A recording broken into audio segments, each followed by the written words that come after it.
হেফাজতে ইসলাম বাংলাদেশ সম্প্রীতি চায়, শান্তি চায়। যারা বিগত সময়ে আওয়ামী লীগের পোশাক পরে আওয়ামী লীগের কর্মী হয়ে রাতের বেলায় কালনাগিনী হয়ে সংখ্যালঘুদেরকে ছবল মেরেছিল, দিনের বেলায় বোঝা হয়ে থাকতে এসেছিল, 5ই আগস্টের পর আওয়ামী লীগের সেই সংখ্যালঘু নির্যাতনের নাটক বন্ধ হয়ে গিয়েছে। আসসালামু আলাইকুম বন্ধুরা, কেমন আছেন? আশা করি সবাই ভালো আছেন। তো বন্ধুরা, রংপুর মহানগরী হেফাজত ইসলাম নগরীতে পরিণত হয়েছিল আজ 14ই সেপ্টেম্বর রোজ শনিবার। আজ হেফাজত ইসলামের মহাসমাবেশ ছিল। সেই মহাসমাবেশে সারা শহর জুড়ে সেই হেফাজত ইসলামের লোকজন, প্রচুর পরিমাণে লোকজন হয়েছিল। বিশাল একটি সমাবেশ হয়ে গেল রংপুর টাউন হল ময়দানে। তো টাউন হল ময়দানে এই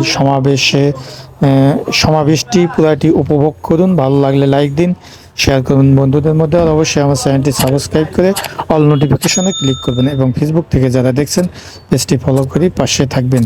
তো বন্ধুরা, উপভোগ করতে থাকুন আজকের সেই হেফাজত ইসলামের বিশাল মহাসমাবেশটি।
ইসলামের শিক্ষা আল্লাহ রাসূল সাল্লাল্লাহু আলাইহি ওয়াসাল্লাম বলেন, তাবাসসুমুকা ফি ওয়াজহি আখিকা সাদাকা।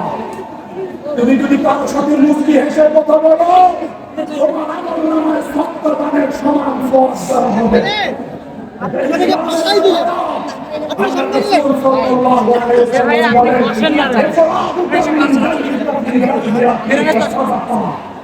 তুমি পানি সংগ্রহ করেছো, তোমার সংগ্রহ করা পানি ভাইকে দিয়ে দাও, তোমার আমলনামায় সত্যের সমান ফল দেওয়া হবে। আল্লাহ রাসূল সাল্লাল্লাহু আলাইহি ওয়াসাল্লাম বলেন, তুমি যদি কোনো আমাকে রাস্তা পার করে দাও, তোমার আমলনামায় সত্যের সমান ফল দেওয়া হবে। অজানা মানুষকে রাস্তা বলে দাও, তোমার আমলনামায় সত্যের সমান ফল দেওয়া হবে। এত সুন্দর হচ্ছে আমার ইসলামকে যারা পুরস্কৃত করতে চেয়েছে, এত সুন্দর ইসলামকে যারা চেষ্টা করেছে, তাদের চক্রান্ত, তাদের ষড়যন্ত্রের জবাব দিয়েছে জনতা। এই জবাব দেওয়ার ধারাবাহিকতা আগামীতে অব্যাহত থাকবে কিনা, জবাব দেওয়ার জন্য প্রস্তুত হাত করুন। আমরা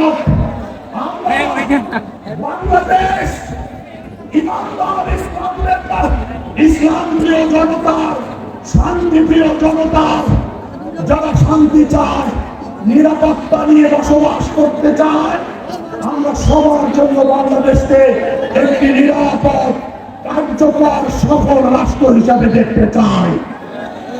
হেফাজতে ইসলাম বাংলাদেশ নবগঠিত অন্তর্বর্তী সরকারকে সর্বাত্মক সহযোগিতা করবে। ভিন্ন মতাবলম্বী সংখ্যালঘু ভাই যারা আছেন, তাদের সহায় সম্পত্তি উপাসনালয়কে সর্বোচ্চ নিরাপত্তা দেওয়ার জন্য আমরা নবগঠিত সরকারকে, অন্তর্বর্তী সরকারকে দাবি জানিয়েছি। আমাদের বক্তব্য পরিষ্কার, ইসলাম নিয়ে যদি কেউ ছিনিমিনি খেলতে চায়, ধর্মীয় আকীদা বিশ্বাস দিয়ে কেউ যদি ছিনিমিনি খেলতে চায়, হেফাজত আঙ্গুল চুষবে না, হেফাজত ঘরে বসে থাকবে না। যার যা কিছু আছে তাই নিয়ে মাঠে নামতে বাধ্য হবে। আর মুষ্টিবদ্ধ হাত দেখতে চায়।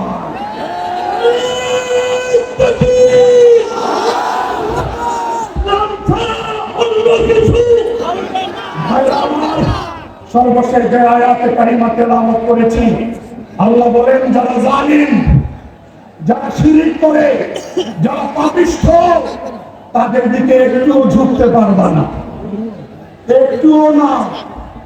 সুতরাং যারা জনমের অন্ধকারে নিমজ্জিত, যারা অনাচারের অন্ধকারে নিমজ্জিত, যারা অত্যাচারের স্কিল চালিয়েছে, তাদের প্রতি কোনো মায়া কান্না দেখানো যাবে না, তাদের প্রতি কোনো ভালোবাসা দেখানোর সুযোগ নাই। তারা ইসলামের শত্রু, তারা দেশের শত্রু, তারা জাতির শত্রু। শত্রুকে শত্রু হিসাবে আগে চিহ্নিত করবে। রাজি তো সবাই? আল্লাহ হেফাজতের এই জনসমুদ্রকে কবুল করেনি। আল্লাহ আগত মেহমানদের হায়াত আমলে বরকত